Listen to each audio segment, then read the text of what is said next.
Today is a First Alert Weather Day. WMBF News starts right now. And the storms we've been giving you the first alert to are now here. So we've been keeping you informed about possible strong to severe storms for days now, on air, online, and through the WMBF First Alert Weather app. Right now, our team of certified, most accurate meteorologists continues to keep you weather aware and tells you about the impacts that you can expect. Yeah, we're already starting to hear some of those rumbles outside our station here. We want to get right over to meteorologist Andrew Dockery in a few minutes, but right now we want to get right over to Chief Meteorologist Jamie Arnold for the latest. And yeah, things have been changing fast here for the past couple of hours. Live, local, now. WMBF starts with breaking news. Good evening here at 6 o'clock. I'm Rachel Bogle. I'm Eric Weisfeld. We're glad you're with us. As promised, we start with breaking news out of Darlington County. Right now, SLED is investigating an officer-involved shooting there. And our Zach Wilcox joins us live now from Darlington County. Zach, what do you know tonight? What's the latest? Well, Eric, we know it's been a very busy week here on MacGyver Road in Darlington County. Just on Tuesday night, sheriff's deputies were out here investigating a shooting, and they're back out here today. With Matt Bullock down there in Kingstree, our newest meteorologist, Matt Bullock, there in Kingstree in Williamsburg County. So we'll keep a close eye on that. Definitely looks like it's windy and yeah, lots of lightning there in Kingstree. Andrew, you keep up with me and keep up with Matt in case we need to get him to somewhere safe. Also, let me know if things change with his situation there. So again, here we are with that tornado warning for Williamsburg County. It clips southern sections of Florence County, kind of falls short of Marion County, falls short of Georgetown and Horry County, but we're going to watch it nonetheless. Johnsonville, you're in it. Highway 261, you're in it. So is Highway 512. You can see you and Robert over there kind of raising an eyebrow at that one. Doesn't look to be overly impressive, but maybe some 40-mile-per-hour wind gusts out of that one, especially considering some of those lightning strikes. Andrew? Yeah, and I think the big story, that we were looking at is we have lightning coming in here. This storm is actually intensified even more as it is now working just north of Carolina Forest, right on top of coastal Carolina. Matt is looking around. He's seeing if he could find anyone that knows anything about Kingstree. I will say with that storm, we are starting to see the lightning die down just a little bit more as this now works its way to the east towards Stuckey and Johnsonville. So we're going to keep an eye on that. Rotation, kind of hard to tell. We're in the middle of two radar sites, but overall, we are looking at a weakening trend, at least with the rotation. That tornado warning still continues here, though, for the next several minutes, Jamie, as this line of storms advances to the east. But so far, no signs of rotation in Horry County. I do want to keep an eye on this Conway storm, though. You see there just to the south, Jamie, of Conway, it looks like it continues to want to try to do something, but not seeing that quite just yet. It's definitely got an interesting look to it, and it's not going to take much in the atmosphere that we have here this afternoon and evening. Yeah, Andrew, we mention this all the time. Sometimes storms will just get that look, and that storm there crossing over 501 between Conway and Carolina Forest just has that look. As a storm that may be trying to get stronger and may be trying to rotate. We've got an eye on it here with our Skycam. Let's try to keep that double box up with Skycam. Robert, if you could swing our tower cam and look back towards the Conway area, we should be able to see a pretty decent lightning view, lightning show out of that storm. But again, here's 501. This is where you're passing coastal and Horry, Georgetown Tech, coming into downtown Conway with heavy rain, kind of where you're seeing that little hook, sort of a curl there on the back of that storm, along with that increasing lightning. Certainly something that we're going to keep a close eye on. But again, for now, not showing any significant rotation, but definitely a noteworthy storm right now that is working its way through the central sections of Horry County. We've been talking about debris detection a lot. Let's check out, just for the sake of it, the debris detection for that Williamsburg County storm.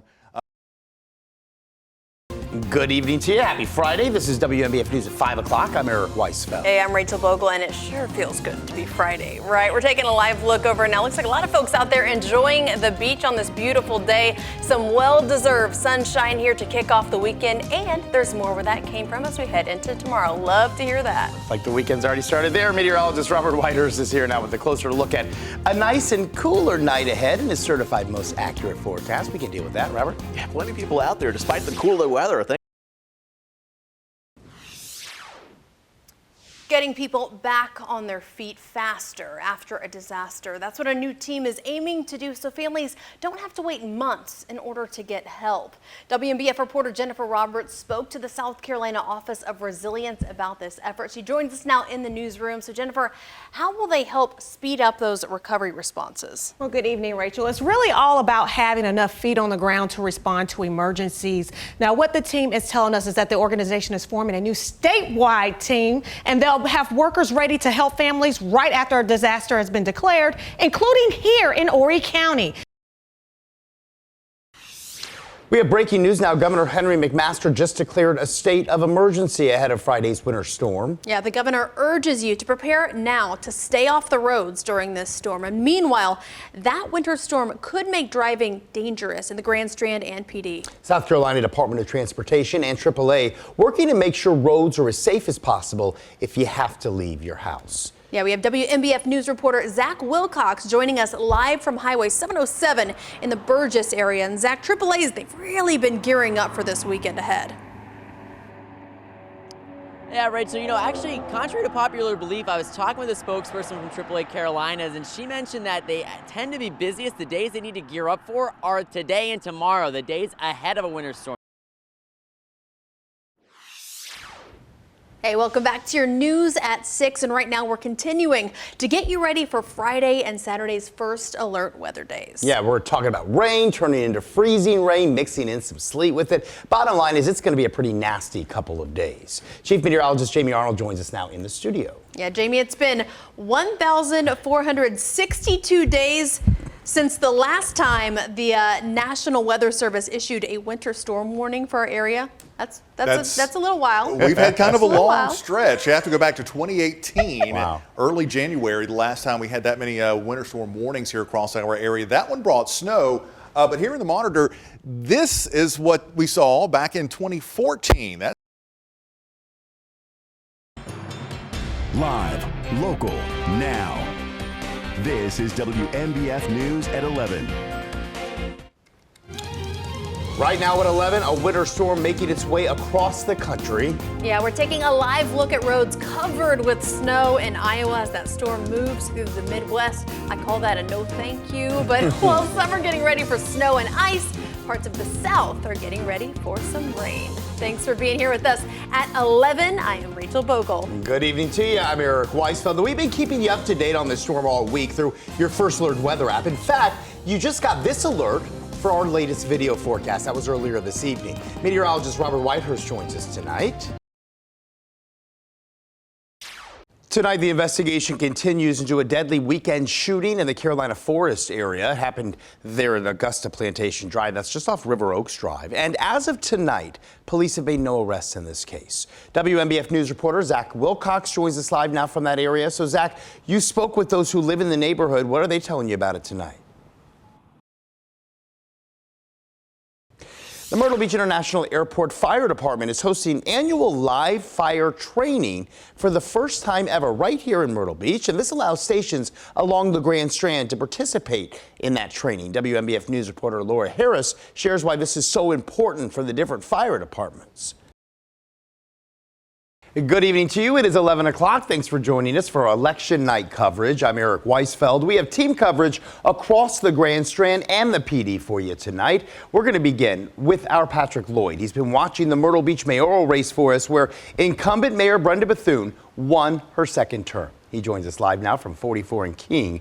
Patrick, this really was a big win for Bethune. It sure was, Eric. Myrtle Beach Mayor Brenda Bethune will be the mayor of Myrtle Beach for the next 4 years now after winning re-election tonight, and she celebrated with family and friends here at her husband's restaurant 44 and King this evening as well. All right, Patrick, we are also watching who will represent you on Myrtle Beach City Council. 3 incumbents are keeping their seats. That's Greg Smith, Jackie Hatley, and Mike Lauder. WMBF News reporter Catherine Phillips has been watching the votes being counted at the Ted C. Collins Law Enforcement Center tonight. Catherine, you spoke with the winners tonight. Eric, I did, and all 3 of them say they are just humbled and ready to get started. They say they were glad they won again, but right now they just really want to get back to work after the campaign has finally finished. Catherine, thank you. In North Myrtle Beach now, incumbent Mayor Marilyn Hatley will serve a 6th term after winning tonight. Our Zach Wilcox was there when they counted the votes, joins us live from North Myrtle Beach's City Hall. And Zach, you spoke with Mayor Hatley tonight. I sure did, Eric. She said it felt just like when she won her first mayoral election, and this is now her 6th win, her 6th term. She won by about 2,000 votes over challenger Wayne Troutman. About 70% of the vote went her way here in North Myrtle Beach, and those were the only 2 candidates on the ballot. So she was certainly celebrating tonight. She said she was going to celebrate tonight, and then tomorrow she'll be right back at work, rolling up her sleeves, getting back to work on the city council. And 6th term in office, though, continuing to do the job that she's held since 2001 here. And many vying to win seats in several city council races across the Grand Strand. North Myrtle Beach, Surfside Beach, and Conway each have 3 spots to fill. Our Madison Martin in the studio now to break down the results of these races. Tell us more, Maddie. Yeah, Eric, quite a few races to cover here, but let's head back to North Myrtle Beach City Council, which had 3 different seats to fill. One of them for the Windy Hill District, one of them for the at-large candidate seats, and then the other one for the Ocean Drive District. All right, Madison, want to take a look at Hartsville now. 2 candidates are heading for a runoff there. Neither Casey Hancock nor Justin Evans received 50% plus 1 vote needed to be cleared a winner outright. WMBF News reporter Cameron Crowe has been following this race for us tonight. He is live in Hartsville this evening. Good evening to you, Cameron. Eric, we don't know who the next mayor of Hartsville is yet, but we've narrowed the field down to 2. Justin Evans and Casey Hancock will advance to a runoff. Tonight officially ends the race for candidates Reverend Jim Blue, Stephen Peterson, and Jordan Flowers. Right now, Republican Glenn Youngkin is leading the race with 51% of the vote there. Democrat Terry McAuliffe is close behind, though, with 48%. Both candidates holding watch parties right now in Virginia. Georgetown University political scientist Mark Rahm says nationally, both sides of the aisle will use the result of this race to reset heading into the 2022 midterms. Republicans don't need much political momentum to pick up a handful of seats in 2022, retake control of the U.S. House, and effectively wield a veto over President Joe Biden's future agenda. Well, right now at 6, the future of Highway 90, how Horry County leaders are looking to expand the popular road, and with what money. Plus, we're talking I-73, the next big step county leaders took a day after the governor's big announcement. Plus, TikTok trouble. We speak with parents about the latest challenge going around that could set a dangerous trend for your child. Live, local, now. This is WMBF News at 6. Good evening to you. It is 6 o'clock. I'm Eric Weisfeld. Glad you're with us. All right, check out this time lapse from our tower cam. It was just hours ago, and you can see just how quickly the clouds darken the Myrtle Beach skies. And a live look over that same camera now, and the clouds still hanging around. But if you have the WMBF First Alert weather app, you knew about the rain and the storms coming into our area actually days before it even happened. I want to turn things over to Chief Meteorologist Jamie Arnold now. And Jamie, you're keeping a close eye on the radar tonight. Which area is getting soaked right now? We still have some? Still a couple of spots, still getting wet out there this evening, especially down across Georgetown County.